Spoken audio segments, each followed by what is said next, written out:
Përshëndetje. 2 ditë më parë, Ministri i Mbrojtjes Piro Vëngu mblodhi Komitetin Ndërministror të Emergjencave Civile për diskutuar situatën e krijuar nga rreshtet e intensive të shiut gjatë këtyre ditëve. Por cili ishte rezultati konkret i kësaj mbledhjeje? Gjendja e qytetarëve të përmbytur në Tiranë, Durrës, Lezhë, Gjirokastër, Vlorë, Corrik, Elbasan, po Gradec e jo vetëm, është alarmante dhe tejet e mjerueshme. Banorët raportojnë se janë të izoluar në banesat e tyre të përmbytura dhe me dëme të mëdha materiale, duke u shkatëruar mundin dhe sakrificat e shumë viteve punë. Mbi të gjitha, instancat shtetërore nuk u përgjigjen telefonatave për ndihmë. Askush përveç gazetarëve nuk shkon për t'u interesuar për gjendjen e tyre. Prej disa ditësh qytetet e Shqipërisë ndodhen në pushtetin e ujit dhe vetëm 3 muaj më parë ndodhi një tjetër përmbytje dhe edhe kësaj here asnjë mas parandaluese nuk u mor, ndonse rreshtet e dendura ishin paralajmëruar.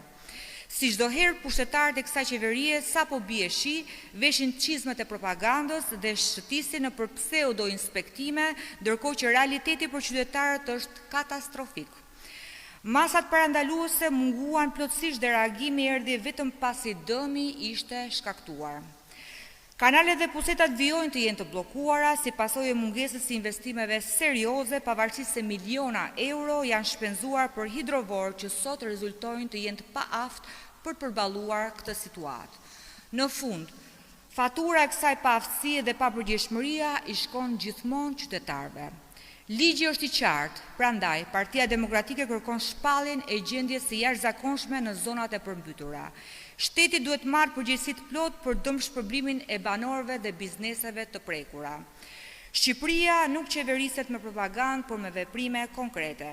Ministri i Mbrojtjes Piro Vëngu duhet t'jap dorëheqje, ndërsa organet e hetimit duhet nisin hetimet menjëherë që të penalizohen të gjithë përgjegjësit e kësaj situate të paralajmëruar, të cilët me veprimet apo mos veprimet e tyre lejuan krijimin e kësaj gjendjeje katastrofike me pasoja të rënda deri në humbjen e jetës së qytetarëve nga përmbytjet. Faleminderit.